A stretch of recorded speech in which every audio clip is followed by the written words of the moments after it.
Hi, guys. I'm Shannon Gonter with Mental Health Louisville, and we are here for our Ask Us Anything series. These are questions that are asked by you guys. We take them in and we get professionals in the field to answer them. So if you have a question about anything mental wellness related, just DM us and we'll take that in and get it answered. But we have a really good question today. And we have M Joy with Mental Health Louisville, or with I'm with Mental Health Louisville, with Louisville Youth Group to answer it. And I'm just going to hand it over to them, and Em's going to introduce themselves and talk about kind of who they are, what they do, all the good organizational information, and then we'll get to the question. So over to you, Awesome. Em. Yeah, well, thanks for having me, Shannon. So my name is M. Joy. My pronouns are they and them, and I am the program director at Louisville Youth Group. Louisville Youth Group is an amazing, very small organization that serves LGBTQIA plus youth ages 5 to 20 in the greater Louisville, Kentuckiana area. So we provide social and support um, meetings and outings and events for those queer and trans youth to help give them a place of community, to build their life skills and leadership skills and social skills, and to really give them a safe place where they can be kids and be themselves 100% authentically. They have the opportunity to explore their identities and hang out with other youth similar to themselves. Yeah, yeah. Thank you. So needed. And that's why we picked you to answer the question, because our question today is, what are some of the biggest issues facing LGBTQ plus youth today? And what are some things that we can all do to help with that and assist with that? Yeah, that's a great question. Um, I think when it comes to issues that LGBTQ plus youth face, obviously, we are still fighting for full equality and acceptance and support and inclusion. And so, because we're still fighting those battles, we often see young folks um, facing bullying and harassment and sexual harassment in particular in their schools by their peers, by their classmates. We see sexual microaggressions being levied against these youth by adults in their lives, whether that's a teacher or a coach or a family member. Um, and, unfortunately, there are some youth that we work with who, have been kicked out by their families, who have been abused by their families, either mentally or physically, because they came out or they were outed. And so, I think the harm that is done towards queer and trans youth is probably the biggest issues that our community, especially our young folks, are facing, Yeah. and a lot of that, directly correlates to mental health.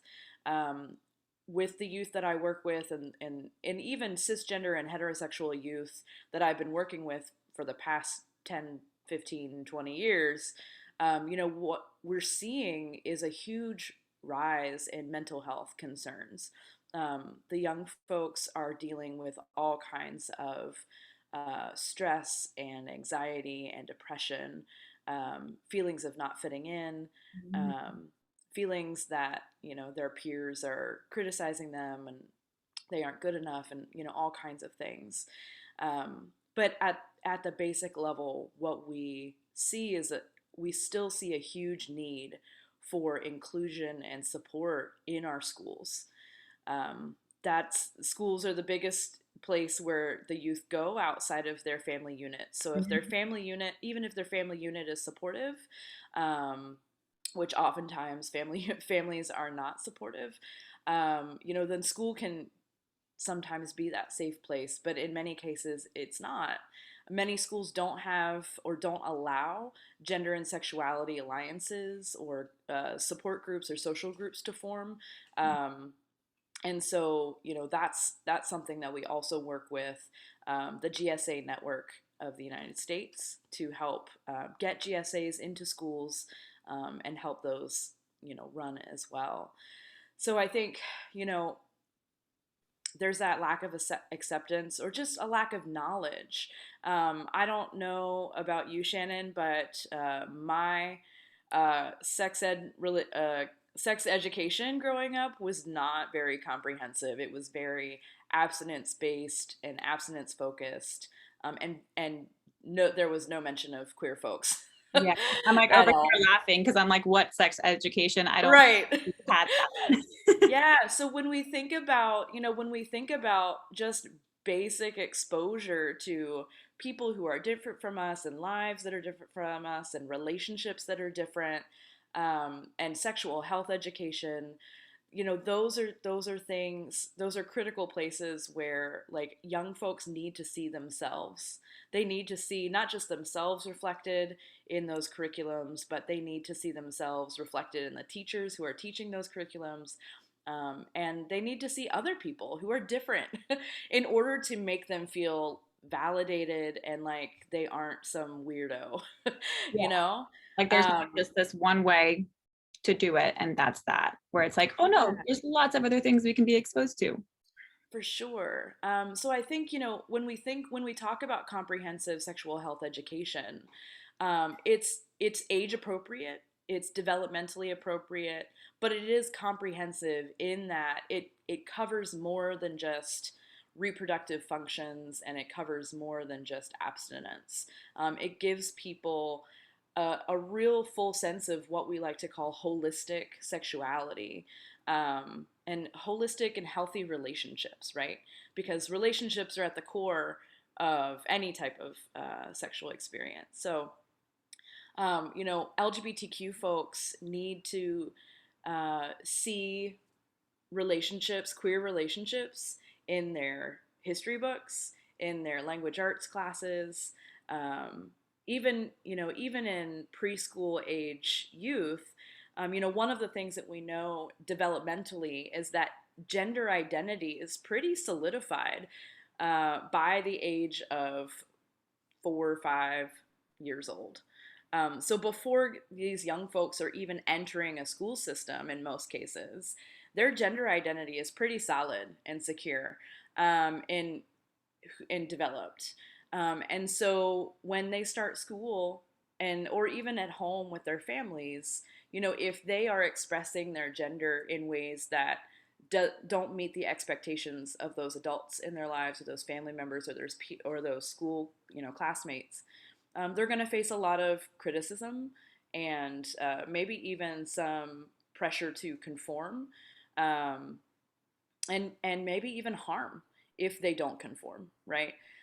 So even starting it at preschool level, when we think about the children's books that we read, um, to help our young folks learn, we want to be starting talking about things like bodily autonomy and consent, personal boundaries, and different kinds of family structures, different kinds of relationships, and even that gender expression, and just allowing, showing those young folks that, they can wear whatever they want, wear their hair the way they want, wear the clothes that they feel most comfortable and confident in, and be free to be themselves 100%, even if that changes from day to day or moment to moment. Mhm. Um, we want to give those youth that feeling of hope and freedom and authenticity, right? And then as those young folks grow and develop, then you start adding in more age appropriate and developmentally appropriate conversations around relationships, reproduction, sexual health, basic anatomy and physiology. I think there's a lot of folks, even grown folks, who don't know the names or appropriate functions of all their body parts Yep. internally and externally, which is really disheartening to me as a former sexual health educator. Um, and knowledge is power. So when people know that bodies can come in all different sizes, shapes, colors, with different chromosomal makeups and different, constructions of anatomy, and things like that, that allows people to be more free and to feel more comfortable in their own skin, and to be able to validate and support and accept the experience and bodies of other people as well, Mhm. right? Yeah. um, so yeah, that was my little comprehensive sex ed soapbox. Yeah. But it is so critical, right? No, and I think it even touches on like the space as like the adults or the big people and little people's lives of like, well, we've got to do that for ourselves too. We've got to let ourselves explore and wear clothes that feel good on our bodies and let ourselves do what we want with our spaces and our hair and our whatever it may be, where so many adults don't have that, Yeah. don't have that education, don't have that space to normalize that, and to kind of know where you're at on that journey to be able to do that for yourself, and of course do it for the youth and the people that you know and that you don't know, that need that support, and knowing that like we all are on our own different journeys. I think of knowing where we need that support as well, to educate ourselves and to do those things so we can show up for those younger individuals in our lives. Yeah, 100%. I think another thing that I see, especially with our population of LGBTQIA plus youth, is because of things like marriage equality, um, which is not quite so equal, but because of the strides that you know my generation and generations before us made and have been making over even just the past 20 years. Young folks are coming out earlier and earlier. They're feeling more confident in who they are. There's more visibility in our culture around being queer or trans even.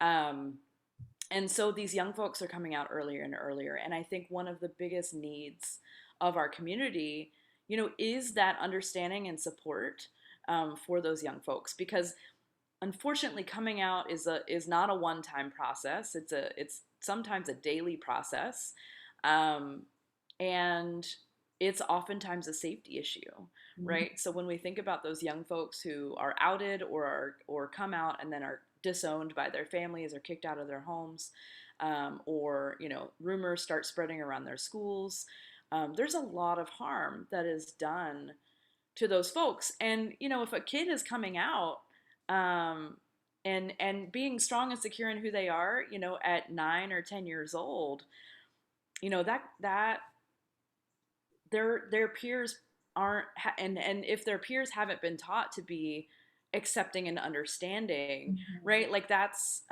it's creating a situation that is unsafe for those young queer kids. Which isn't to say that they shouldn't be authentic and they shouldn't come out or anything like that. Um, but oftentimes it does become a choose your battle.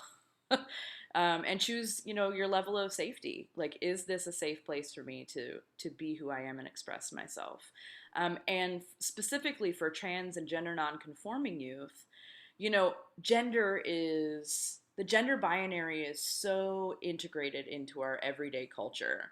Whether that's bathrooms and the legislation, that's another issue that we're facing today. Is a lot of older generation legislators are coming up with these anti-trans bathroom bills and athletics bills, to prevent trans and gender nonconforming youth for even existing or participating in typical childhood things, right?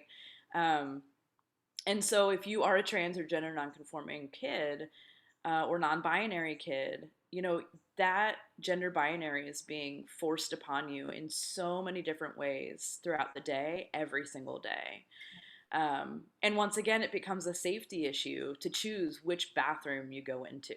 And sometimes there is no right choice because of the way that you present or the way that people perceive you.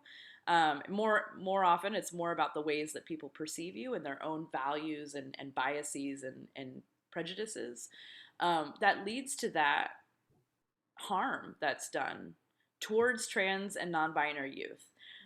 So what's interesting about a lot of the anti-trans legislation is that they use sexual violence and predatory behavior and that kind of stuff, or some really outdated, antiquated gender stuff as a way to say that trans and gender non-binary folks shouldn't be in these spaces because because it creates a danger for the cisgender and heterosexual folks. Mhm. When in reality, it's the trans and non-binary folks who are being attacked in restrooms, because we aren't allowed to use the restrooms that we most align with, or that as we present, people would perceive us as. So it actually sets us up for more harm Yep.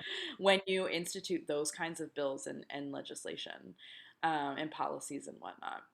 Yeah. And I think that's something that's really facing our youth right now is these adult lawmakers are creating divisions and creating um, these laws to prevent people from being authentic, from having safety, um, and it's setting up a divide between cisgender and heterosexual folks and queer folks that doesn't need to be there. When you talk to most youth across the board, regardless of their gender or sexual orientation, most youth are pretty on board with acceptance and support and loving one another, and the youth are all right. Yep. It's really the adults that are creating these barriers and upholding these antiquated systems. Mhm. And I think, if we want to help young folks thrive, if we want to help young folks survive, and to have safety and to be included and be supported by their peers and their families and whatnot, we really have to work through those systems and work against those systems that are setting up those divisions, um, and reinforcing those prejudices and biases. Yeah. Yeah. Just kind of thinking on like a local basis, is there a way for people to like get involved with Louisville youth group or volunteer, or like what opportunities do you guys have for, you know, adults to be able to come and like, I don't know, whether it's like the physical support or like just the emotional or mentoring, or I don't know what kind of opportunities you guys have. Yeah, totally. So there's this phrase in the nonprofit, well, maybe in other sectors, it's called time, talent, and treasure, right? Mhm. So time is that volunteering aspect. LYG, or Louisville Youth Group, has a lot of volunteer opportunities, for adults. And not all those volunteer opportunities are working directly with children. So we know that, it takes a special kind of person to be a mentor to young folks. Yes. And so we do have adult mentors who volunteer their time to help lead and facilitate our youth programs. Um, but we also have adult volunteers who help us organize our trans closet. And our trans closet is one of the services that we provide. It's a room full of gender affirming clothing, for trans and non binary folks to come and get clothes that more closely align with their identity. Mhm. And so they can either change into those clothes right before our meetings, if they are coming from an unsupportive household, and then, change back out. They can take clothes home with them, at the end of the meeting if they'd like, or they can just set up a time to come and shop, if you will. But we never ask for money, for those items. We receive donations and we give them right back to the community. We also provide, chest binders, and we are working to find some opportunities, to provide other gender affirming devices, for our young trans folk Yeah. as well. Um, so, adults can volunteer to help us out with the Trans Closet and that initiative. Um, there are other opportunities as well. We could definitely use some IT assistance. We're a small nonprofit, and we're doing our best with what we have, our own Mhm. knowledge and skills. But some extra hands would be great. Um, what else? Obviously, that talent. We are currently in the process of hiring, a program coordinator. So we just secured funding for a program specifically for queer and trans youth who are Black, Indigenous, and other people of color. And so we are currently in the process of looking for and hiring a program coordinator specifically for that group. And so, that's another way that folks can get involved. And then donations, right? So whether that's donations to our trans closet, monetary donations, um, donations of things that we can then give to the kiddos. Free Moms Hug Kentucky has been really generous this past year, and they've donated a lot of like stuffed animals and Mhm. just things to bring people some comfort and joy over the pandemic.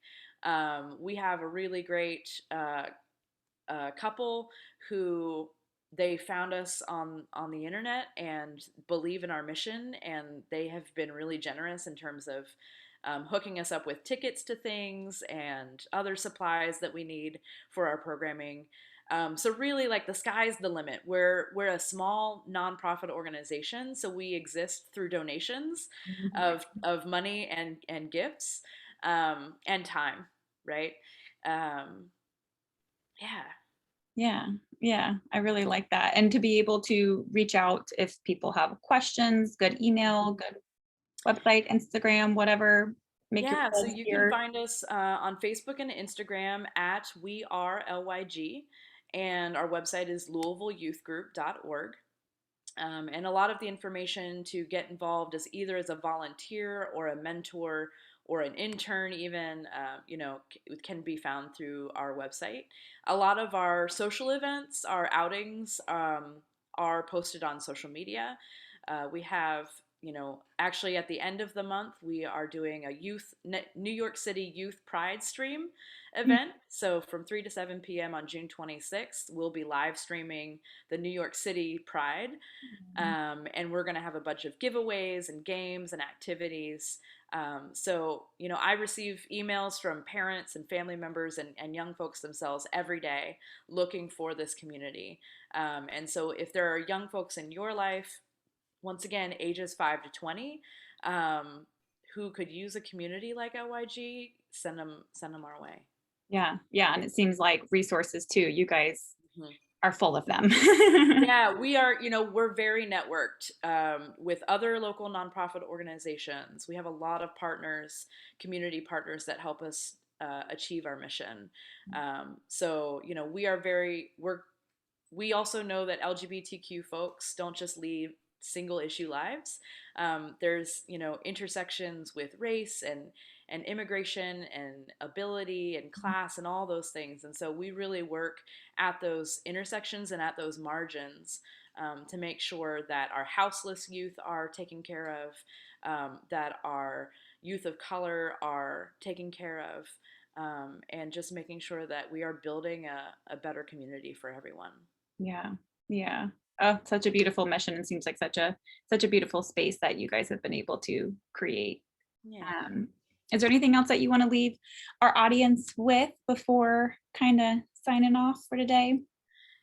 I think just in terms of mental health, um, the biggest thing that we can do to help people through those hard times is to really commit ourselves to having authentic relationships where we allow folks to be 100% who they are and we support them in who they are, even if that changes. And I think on the flip side of that, for cisgender and heterosexual folks, the biggest words of advice I would say is be willing to be held accountable. Know that you're going to mess up. You're going to mess up pronouns sometimes. You might dead name somebody. You might cause harm in ways that you are unaware of. But if you are held accountable, if somebody is calling you in, um, don't make it about yourself. Give some grace and really think about how you have impacted somebody else, and be willing to be held accountable and work harder to do better next time, Yeah, because really in the end it's all about those relationships and making sure that we're having healthy and supportive relationships with one another. yeah. And that, yeah, I love that reminder because it's just such a space of always reminding that like, yeah, like it's not about me. This is like about Yeah. my opportunity for growth Yeah. in whatever area or topic or whatever it may be. But it feels so much safer to be like me, where it's like, nope, we're trying to create safety for other people that don't just have it handed to them. So being able Yeah. to have that opportunity for growth and to be educated and to educate ourselves in whatever way that works or looks like for us. Yeah. And allyship is a verb, right? It means actually speaking up and standing up for other folks. You know, I as a non-binary person, I get misgendered a lot. People use the wrong pronouns and other gendered terminology for me a lot, and it's constant. Almost every day. And I think one of the biggest things that I can just say is for those allies or aspiring allies out there is to really check in with your queer folks, your friends, your family members, and ask them how you can help. My partner is really great about advocating for me. So if we're out somewhere together and somebody misgenders me, my partner immediately will correct them and hold them accountable because she knows that I've dealt with it 50 times already that day Yep. and I'm tired. So, you know, I think just, yeah, as another form of that, you know, allyship is really just checking in with those folks in your life and asking how can you be of service to them and their journey and, you know, helping them feel more comfortable and safer. Mm-hmm. Yeah. Oh, thank you so much, Em.